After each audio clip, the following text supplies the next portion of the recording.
Welcome back, everybody. Today, I'm going to teach you how to make all columns the same width in Google Sheets. This is incredibly useful when you're working with data tables and want everything to look uniform and professional. Let's walk through this simple process step by step.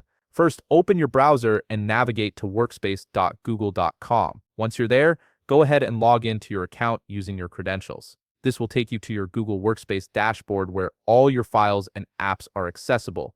Now that you're on the Workspace dashboard, look through your files and click on the spreadsheet where you want to make all the columns the same width. This will open up your Google Sheet in a new window, displaying all your data and columns. Here's where the magic happens. Click on the header of the first column you want to adjust. The header is that gray box at the top with the letter, like A or B.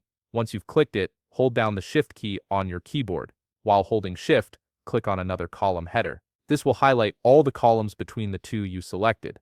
This method is perfect when you need to adjust multiple columns at once rather than doing them one by one. With all your desired columns now highlighted, it's time to resize them to the same width. Move your cursor to the line between any two column headers. You'll notice your cursor changes to a resize icon, typically showing two arrows pointing left and right. This indicates you're ready to adjust the column width. Now simply click and drag that line either left to make the columns narrower or right to make them wider. As you drag, you'll see all the highlighted columns adjust simultaneously to the exact same width. This ensures perfect uniformity across your entire selection. The beauty of this method is that all selected columns resize together, maintaining the same width automatically. You don't have to worry about measuring or manually adjusting each one individually. Google Sheets handles it all for you in real time. And there you have it. You've successfully made all your columns the same width in Google Sheets, creating a clean and organized spreadsheet. If you found this video helpful, please leave a like, subscribe, and see you in the next video.